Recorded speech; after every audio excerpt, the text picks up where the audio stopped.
Hey everybody, this is AAA Radio, where we bring our A team of adolescents with their A game. This is a book discussion podcast where we read garlicky books in advance and discuss what we thought of them. This week we're arbitrating The Parcel, a novel by Anosh Irani. Parcel is about a Hijra prostitute called Madhu. Hijras are the third gender of India: the eunuchs, the transgenders, and the intersex. Hijras have in general been abandoned by society, they're feared and reviled simultaneously, and so are forced to live in the dregs of society, finding work wherever they can get it. Madhu has run away from his home out of shame and joined a clan of Hijra prostitutes who was once a dual sex worker. Several decades later, after her body had failed her by turning ugly, she struggles to find meaning in a pitiful life. It is at this time that she is asked to groom a new parcel, a young girl who has been sold into prostitution. Parcel, the book, is excellent and pertinent to reality.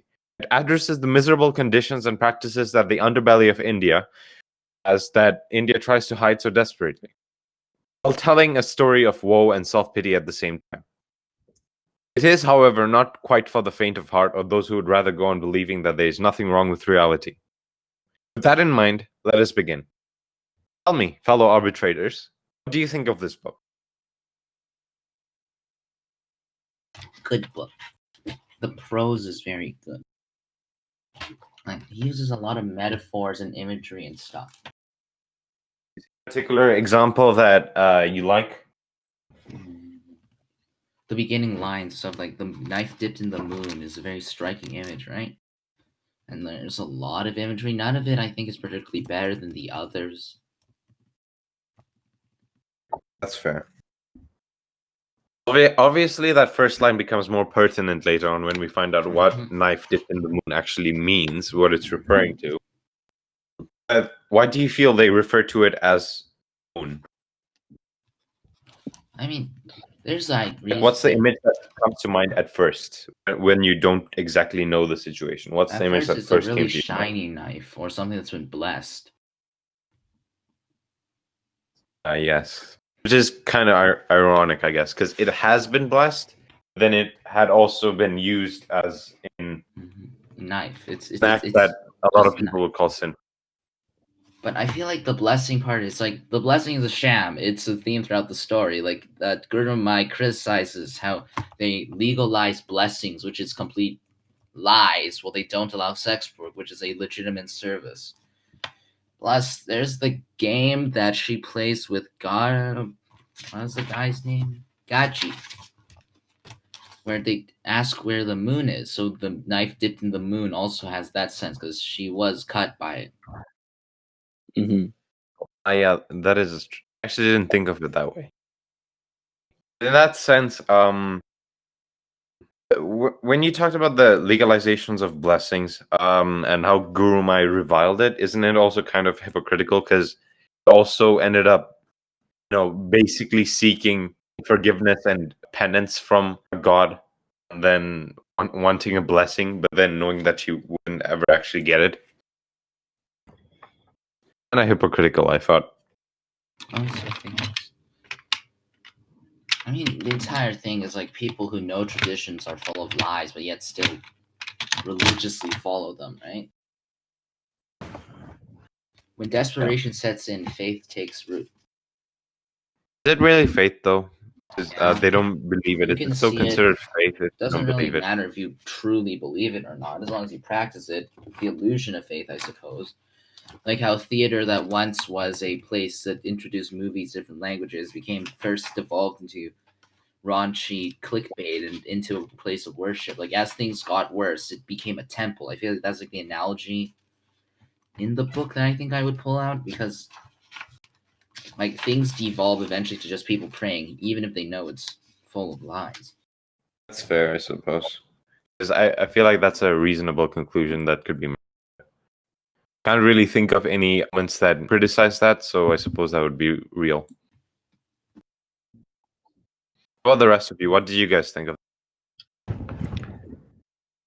It was interesting, but it was kind of disturbing at some parts. Like, I think the author chooses to put things that are like perverse or like not conventional to say in the book to kind of just shock the reader.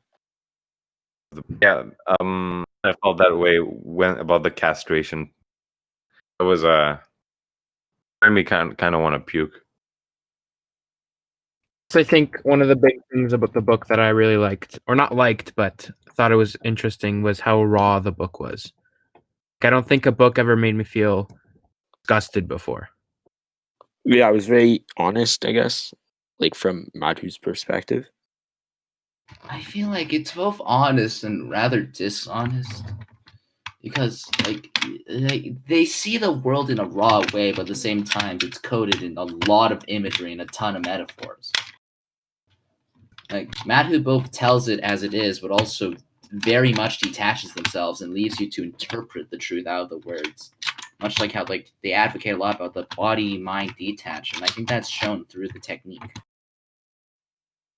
I think I really enjoyed the book because throughout the whole thing there was a lot of imagery, especially I think the part where she took the parcel shopping at the night market. It felt like you were genuinely in the scene and absorbed in the world. And then you have these mellow parts where she just kind of describes how she goes about her day, but then she brings back these short kind of flashbacks or older stories that kind of bring you back and jolt you back with how I don't know, how raw they are, like the castration. I did feel that specific narrative technique where it's unorthodox. It's obviously unorthodox where you talk about the present for a few pages and then immediately switch back to the past for a few pages and then back to the present and back to the past. I felt like that it was unorthodox, but then it also was probably the best choice narrative structure in this because this is a story about, I guess, detachment through Madhu. So this whole technique of looking back to the past every once in a while slowly reveals that story. So it also shows the journey of realization that she kind of has. Yeah, it's interesting, like how she times those flashbacks into the past. Like they're kind of there just to support what's happening now. So they're not chronological. She reverts to different moments in her life. And yeah, I felt like that was it was a little bit confusing at points, but it was also a good support to the narrative. I think it's mostly chronological. Like it starts at the end and then goes to the beginning with occasional flashbacks. Was it? Oh, you mean the prologue? Mm-hmm. Starts at the end and then starts and then goes to the beginning and then ends at the end. Oh, in which case then it becomes 3 layers. It's like it starts on the it doesn't just go to the present to the past. It goes from future to present to past to present and then eventually all the way back to the future. Yeah, I think it's somewhat straightforward chronology, but it's slightly messy, as Yusuf said. I think that helps with the theme of detachment in the story. What other major themes you find in this story? Detachment. Well, there's humanity, I guess. I think it's used through food. Everyone drinks chai and everyone eats. From the respectable businessmen to the peasants, to the outcasts and peasants and everyone who's hated in the society, they eat the sweets, the gulab, some things. And there's several parts where they talk about or appetite, or there's sections where she's just eating bananas to help with that theme or to pass the time. And the drinking of chai is constantly there. It's something. It's like a grounding. It's an anchor. Everyone does it, and it grounds the tread of events too. If everyone does it, doesn't that also present everyone as equal in a sense? Is that in this sense they are all equal, but then in the rest of the book where people aren't eating, they are all just constantly trying to one up each other in a sense, establishing a hierarchy. Even in the pardon the pun, even in the dregs of society, there are hierarchies. Even when a group of people have all basically have nothing, there's still a hierarchy in place there. So it's like this sort of desynchrony between what human nature actually is like and what the society that is built is. And that also extends even further into society as a whole, because mentioned that the people, the governments, and even the parishioners seem like they're trying to help them. They only really try to help them when it suits their own purpose. They generally tend to try to ignore that region, Kamathipura region, and then only paid attention to it when they had to raise it down to develop it into something else. And that's when they pretended to show sympathy. Then in that same sense, the Marys seem like good people, but then Madhu believes that they never actually bring any change. They only come to make themselves feel better and believe that they actually did something. In reality, they might not have. I mean, some of them likely did do some level of help, but it's like the delusion that just preaching is going to help people, along with the delusion that they don't help. It's people following their set in traditions without any understanding of how they actually function. Basically, the book is set in a changing environment, right? Mhm. Kamathipura is about to be literally down. be torn down and rebuilt into something else. Then with that comes the change in the structure the region had established. Like the structure in leadership in some places, the hierarchy in brothels, all that stuff. I guess increased prevalence of human rights as well. There's all these changes just happening. Then focused on not the changes themselves, but how people were reacting to the changes. For example, Gaja. Gaja is mostly reacting to the changes by being stuck in the past. Like in the movie theater scene, it's implied that Madhu is aware of the events that have happened and the fact that what was once something between her and Gaja that has changed. It can never be brought back. Then Gaja is refusing to believe that. He's stuck in the past. He keeps playing the game that they used to play years ago without any thought of of all the things and opportunities that have already passed by.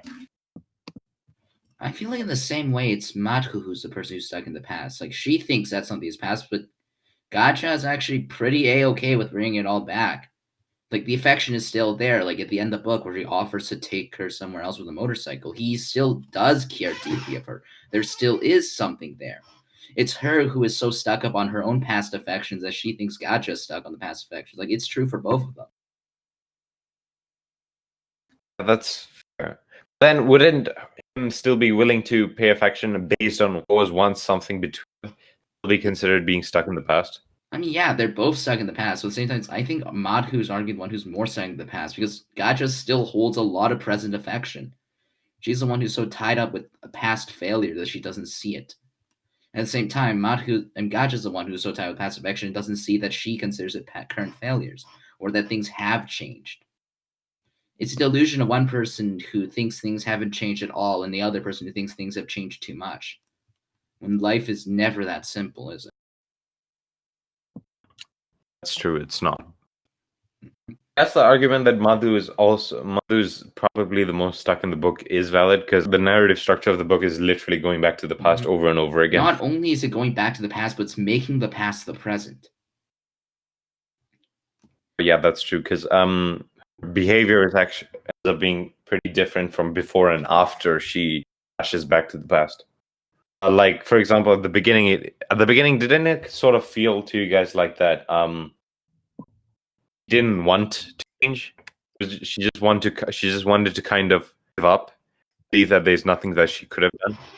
Then, even though the book happens over the course of only a few days, due to her flashing back to the past over and over again, this is that mindset more rapidly than what would make sense for just a few days interval of space. The book feels like it takes a long time because it dips into the past so much, like literally over a lifetime. Then it only occurs over a few days. Present events. So it would stand to reason that she would behave similarly to how she did at the end, near the beginning of the book. Then she doesn't really. Wait, what do you mean by that? Okay, as in how at the end she's basically like, oh, you know what, screw it. I may not have much choice, but I'm just gonna do what I want. and then basically just what she wants is to blow up a building. She wants to save at least one person. Yes, but at the expense of the deaths of several others. Mhm. But regardless, it would make sense for her to behave like that near the beginning of the book as well, because that was only a couple of days before the actual end of the book. Mhm. It's how quickly Right. things can change, right? What did you think were the main themes of the book? Past tradition, Yes, this changing reality society versus versus, and what's it called? Actual personhood. Like the separation of mind and body, along with like how people note the appearance of things being respectful or legitimate, although things actually weren't.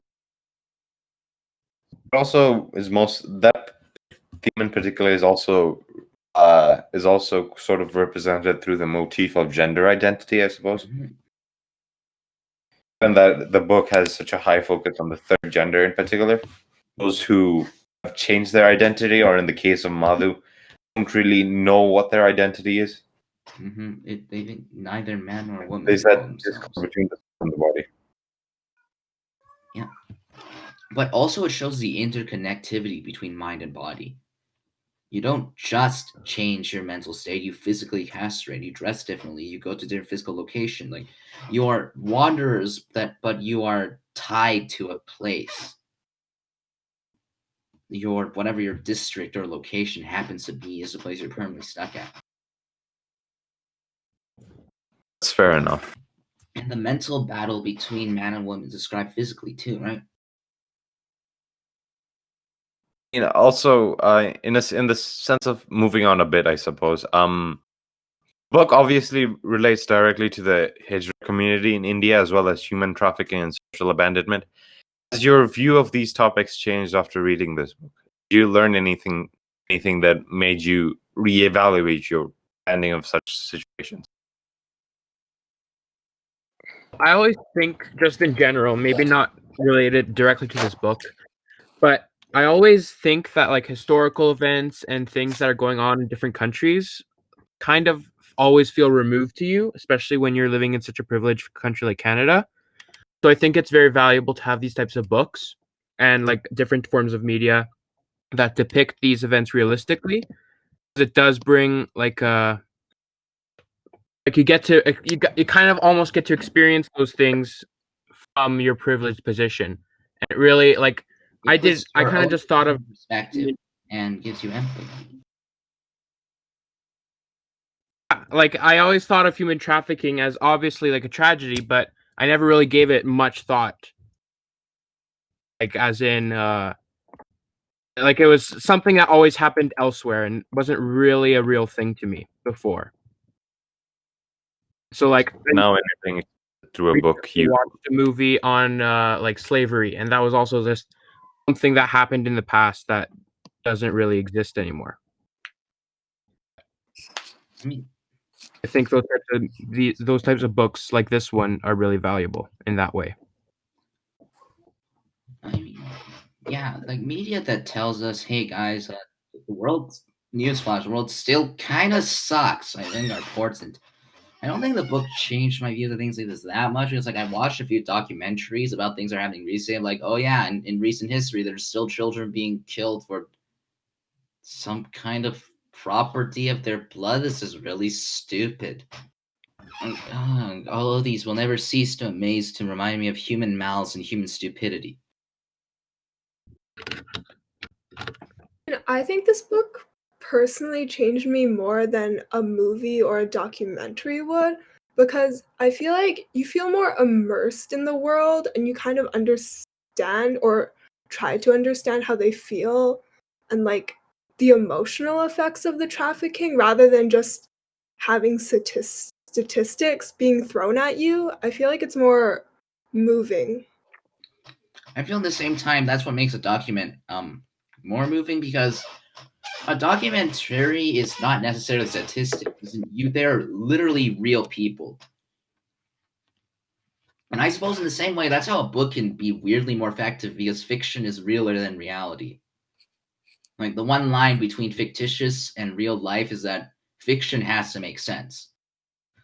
And this is pseudo-fiction, as in these are definitely real events in real places, but the names, exact things that happen, and everything that occurs is somewhat made up. Right. I guess that does ironically make it more real feeling. Then in the sense of I guess what the book has over documentaries is that sense of a documentary, because they have to depict reality, like you said, where fiction doesn't actually have to pick actual reality, like not word for word, I guess word for word. Because of that, it can delve into an emotional aspect that would most likely be the case, whereas emotion can entirely be reflected in a documentary, except through the use of maybe ambient music. At the same time, I feel like they're just different in the end. Like, emotional investment isn't necessarily more important than being able to feel the actual realness of it all. Because there's something unpolished, unwritten, and unpronounced about an interview that I don't think you can capture in book form. You think this book succeeded in capturing that feeling? Mhm. No. I think the book's succeeded somewhat. I don't think it's completely there. I don't think anything ever real in writing. You're just given too much time, too much polish, and like you can't hear what they're saying. Like you can be given a good idea what their tone is like, or their voice should sound like, but you'll never hear what their voice sounds like, or any body language, or you see the environment physically. Like that interpretation gives you a more personal connection, but doesn't give the same realism that literal real life will provide. You think that if this book was effective, you think that this book would be effective at getting people to on it? Given that in the book they show that the typical ways that people do act on such things don't work. Mm-hmm. Then it doesn't actually quite provide an answer as to what would work. And I think it doesn't. There's like not much you can do outside that can help, honestly. Like this is an internal cultural thing. You think what, signing a petition or slapping them with Jesus is going to do anything? No. The book does kind of offer a solution at the end. Like the only way for this to be solved is more people within the community saying, "Hey, this is stupid. Like maybe children should stop dying. Hey, let's stop this." Like external help is not that effective. I feel like children should still die. I don't know about you. I mean, yeah, sure, people still need to die. If people stop dying, that'd be a problem. But maybe less children should die for less stupid reasons. Jacob, what's your reasoning behind that very, very hot take? You know, children are annoying usually, so who wants them around?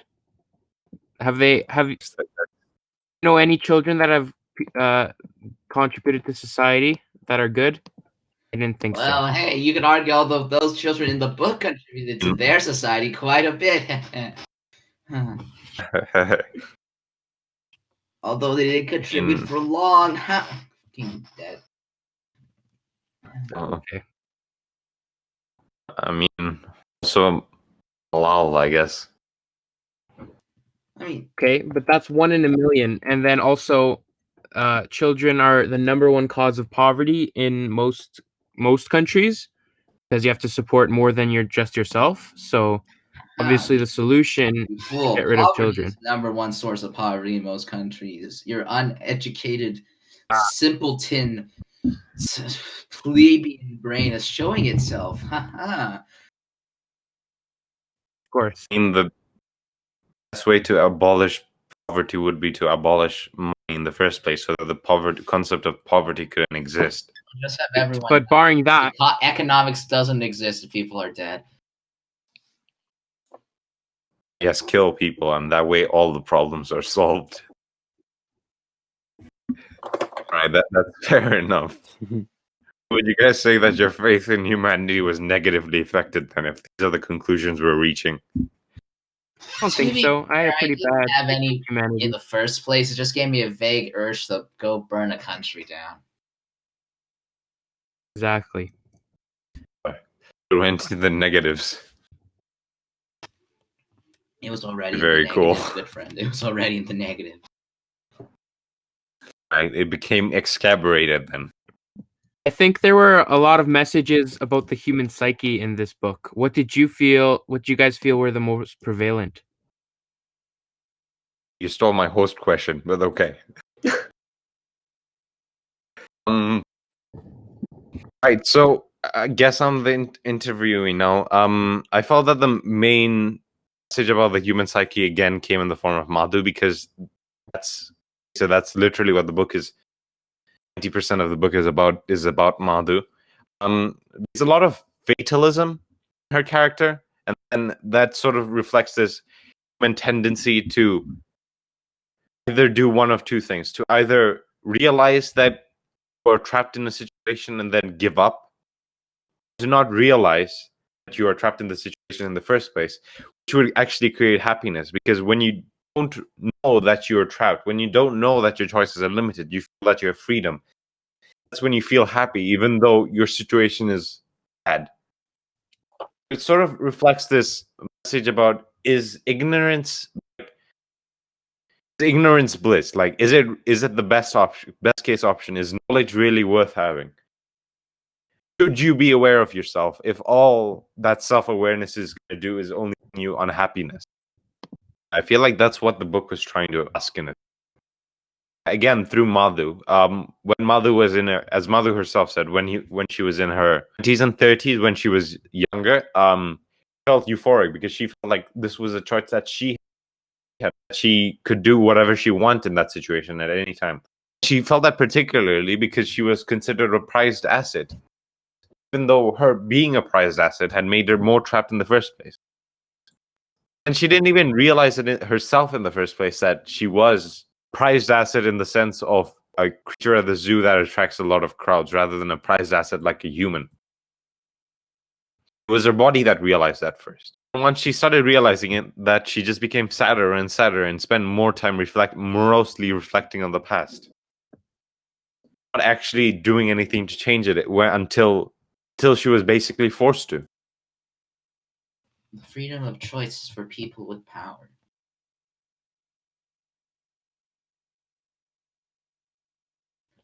And yet, ironically, people with power don't have a freedom of choice, because the thing that's giving them power is what they're doing right now. The thing that they're doing to get power is trapping them. Mm-hmm. In that case, do any of us have freedom of choice? Yeah, to some limited degree. She could have chose to just leave at any time. It would have been bad, but with her current appearance, she probably could just pass off as a relatively normal human being, an extremely attractive human being, and got hired for an office job. And if it was found out she was a Hijira, people would probably dislike her. But if she was a diligent worker and was found out later, they probably wouldn't have cared. Or if it never got found out, she could have just did something else. At least that point of her life. I think you're underestimating the power of prejudice. Talked about this 2 weeks ago. I think you're underestimating the power of human choice. Like, you're right. It's functionally, she's at a huge disadvantage if she does go out and be possibly completely screwed if they find out. But it's also entirely possible not to fail. Like, it's been shown that there are people who aren't that prejudiced, like Gaji.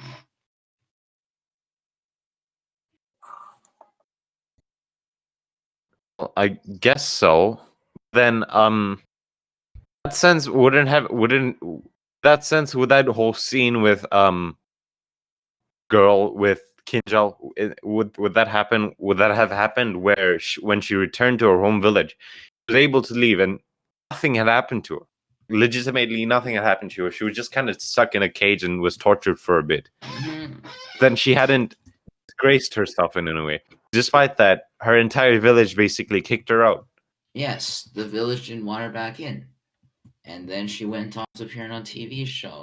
So I mean, yeah, your choices are very limited, but at the same time, it's less limited. Like, she doesn't have to go back to the cage, right? Even though the cage would have been the safest option. But- The villagers reject her because, like, the power of prejudice, they will reject. But the girl would have been different from Madhu in the sense that at the prime, there's a decent chance people wouldn't have known.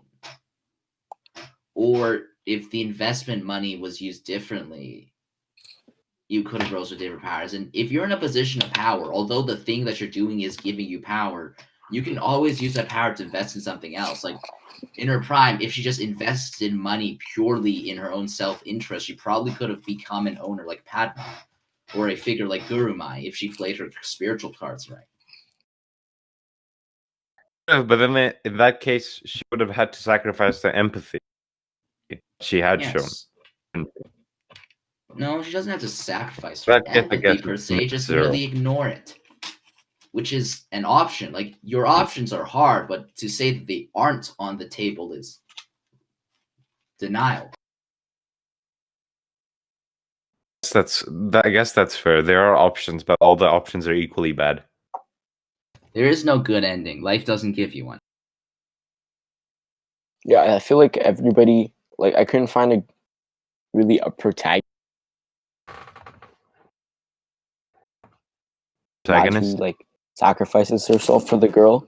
Everybody was mostly like an antagonist. Everybody was for their own interest. Nobody was like, even Gurumai, like it was her business still to have those girls and to look after them. She made money from that.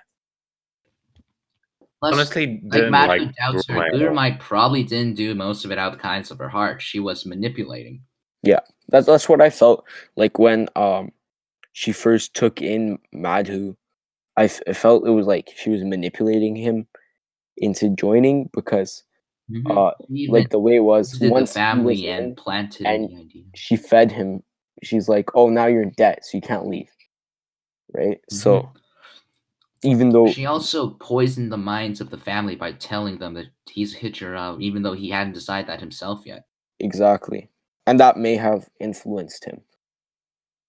So I feel like it was So her. he had a lot of way doubt. He even initially tries to leave, right? Yeah, and then falls, and then, but I feel like a lot of the times, Madhu's saying this is a sign or whatever, but it's just something that can happen naturally. Like the fall, for example, is something that just happens by accident, and it's interpreted as like a sign that she should stay. But I don't know. I felt like a lot of those things were interpreted as signs when they could have been just stuff that happens. Yeah, Normally. coincidence. The people's propensity to believe in a fate or greater purpose, brought out by the emotional manipulation. In worst case, that's again kind of hypocritical because at some point she doesn't believe it's fate, and then in God, but then in other points when it's convenient for her to give up. It's probably just convenient manipulation, you know? It's like, hey guys, let me just pretend I have holy God-given rights, but, you know, I don't really care about any of them. I mean, in a way, I feel like might just be mildly lacking self-awareness because she does seem to have some genuine belief in, like, higher abilities, like how he doesn't believe in medicine. She doesn't believe in medicine. But was still forced to rely on it when it was the only option. I guess we'll end it there. See the ending quote. Horseshoe crabs have blue blood because their blood is copper-based. Not only that, but they have antigens that are known to create blobs around bacterial poisons and are used in biochemical uses, such as in the Food and Drug Administration.